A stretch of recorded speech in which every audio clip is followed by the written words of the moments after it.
Hello.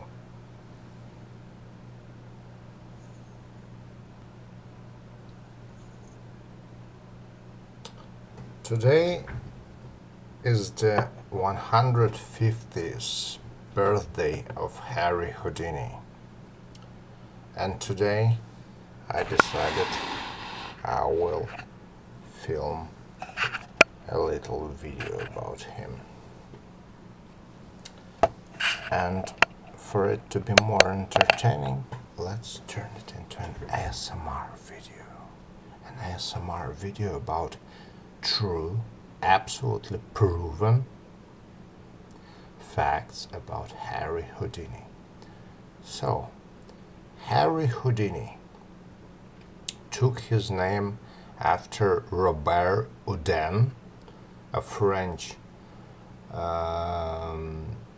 magician that lived in France in a city that I personally visited, Blois.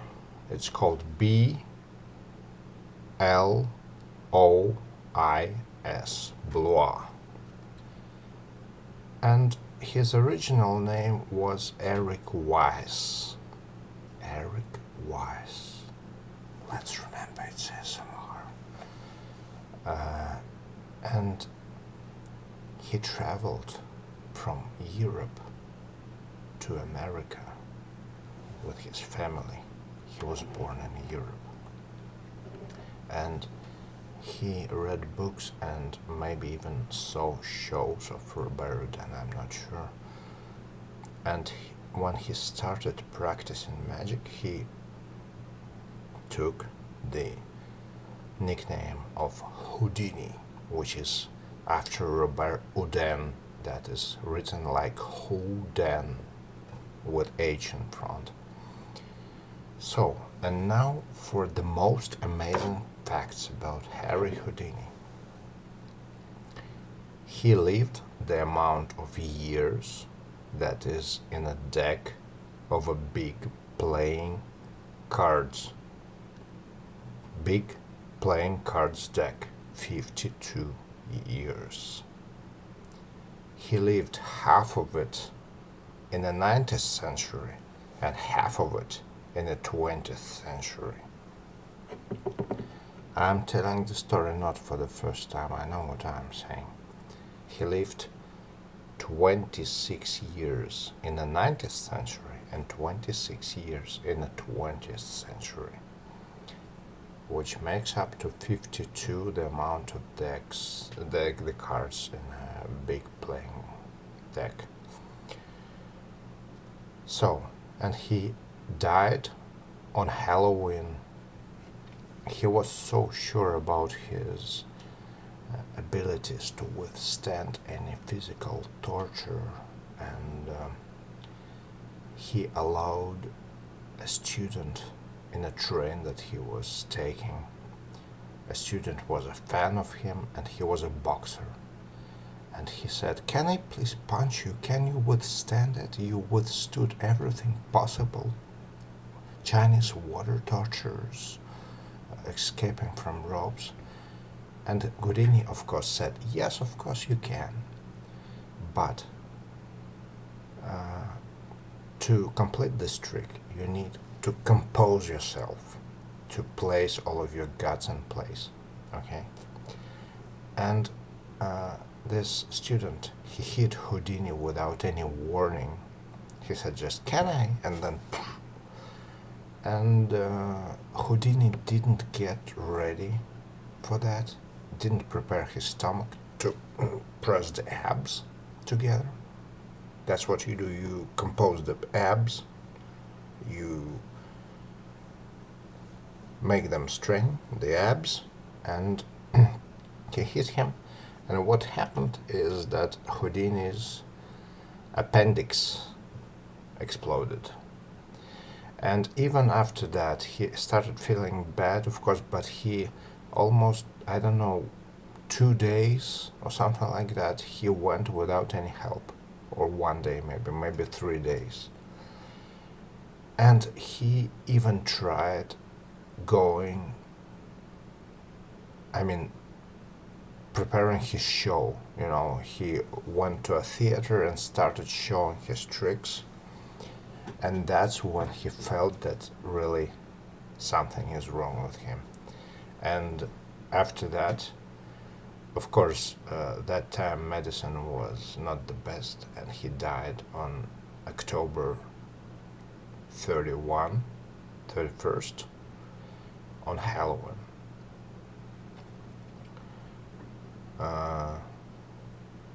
And I told you that the years that he lived in the 20th century would be 26. So I told this story to my relatives. And you know what? I know that Harry Houdini's spirit is still alive.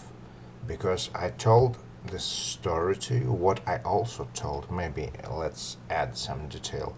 I told them that Harry Houdini didn't die. On the day of his death, he went into a time machine and he traveled in time, not horizontally in one direction, but diagonally. He traveled in time diagonally and he landed on the exact same time of his birth. That's what happened with Houdini. He didn't die. He got into a time machine and he went to his birth, but diagonally in time. Not up in time, not horizontally, but diagonally. That's what happened with Houdini.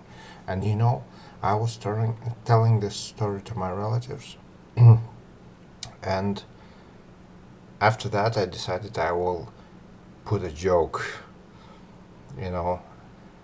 I said, Harry Houdini's spirit, if you heard my story, please show yourself, I said. And you know what? At the same second, a cup that was standing on my table started moving. The cup started crawling across the table. A cup of tea. I had a cup of tea. It started moving. At the same second, I said, Harry Houdini, show yourself. I, of course, know physics, and I know that if you put a hot cup of tea with a hole in the bottom, like most cups have, onto hot water, it could start moving. But at that time, I didn't plan for it. I saw cups moving across the table, hot cups of water and tea moving across the table before, but the thing is, it happened. At the same second, I said, Harry Houdini's spirit, show yourself. Can you imagine that? It's amazing. So, let me maybe tell you stories about what always happens in the societies of people like magicians who have big egos. You, of course, heard about this masked magician, that someone with a great ego as everyone else in their club got so fed up that he decided, I will give away all of your secrets. So, Harry Houdini, named after Robert Houdin. Houdin died at that time already, and he left a widow. And Houdini left for France. He went to France and he went to Blois, the city of Blois in France, where Houdin lived. There's still a statue with a mechanic dragon there, and it's kind of weird and amazing. He went to Blois. He knocked on the door of the widow of Houdin, and he said, I'm Harry Houdini. I'm the world-known magician and escapist, Sorry, I'm speaking not perfectly, just like Harry Houdini. A magician and escapist, and I really want to visit your house. And you know what Robert Houdin's wife did? He sent him to hell. He said, I don't know who you are, please go away right now. That was a mistake, because after that, Houdini, whose idol was Robert Houdin, he decided he was kind of a hot-headed person, very emotional. And he said, I will publish every secret of every trick in a book, and people will buy it and learn, and I will ruin magic forever. That's what he did. He published all of these books, and more than that, not just magic tricks, but he went for something that he deeply despised for some extent. He went for what they call spiritists. In the beginning of the 20th century and in the end of the 19th century, spiritism was very popular. Spirits, and actually, I don't agree with modern, or not modern, but maybe from 1970s, 1980s, people who say that nothing extra paranormal, exists at all.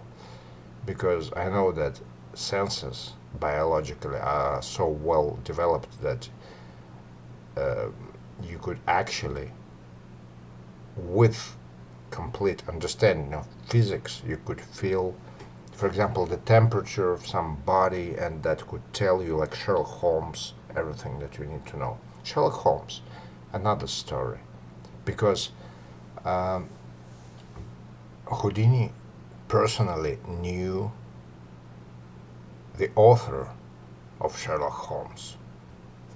What's his name again? Uh, Arthur Conan Doyle. He personally knew him. And Arthur Conan Doyle wrote Sherlock Holmes, but he was uh, quite spiritually conditioned, because his wife was a spiritist. He maybe didn't believe in spiritism himself, but his wife was a wide-known spiritist, I believe, in London. And Houdini, whose mother at that time died, mother that didn't speak English, that was born, I believe, in Hungary, to a Jewish, of course, family. And Arthur Conan Doyle's wife said, I will let you speak with your mother through spiritism, Harry. And he came to this session, and Arthur Conan Doyle's wife said, I feel something. She's communicating with you. And she wrote, there is this term ghost writing, when a spiritist goes into how do you say it? Strange state, let's call it like that. And he writes absolutely automatically, as they say, some letters. And Houdini looked at this writing that his mother, quote, quote, left him. And he basically was mad and was very disappointed, because the letter was in English. And Houdini's mom never spoke any English. Of course, now we can say that, ghosts speak all of the languages, they can write any language, but it made Houdini very mad, and after that he not only published secrets of all the magic tricks, but he also started exposing all of the tricks of spiritists. Yeah. And this familiarity of Houdini with Arthur Conan Doyle. Houdini was a big fan of Sherlock Holmes, I believe, and he asked Arthur Conan Doyle, you know, your character is so logical, Sherlock Holmes is so logical, why do you believe in spiritism and paranormal? And of course, now I understand that his wife was a spiritist, so he couldn't do anything about that. Basically, just to be a good husband. But yeah, some people say that Arthur Conan Doyle, even though he wrote the most logical character ever, Sherlock Holmes, he still believed in paranormal and spiritism. Okay. What could I tell you more? Excuse me. Now you know that Houdini lived the amount of years that is a deck of playing cards. He died on Halloween. I remember I had many more facts. I could always tell you anything about his tricks, about water torture cell, Chinese water torture cell, about how he hid himself in,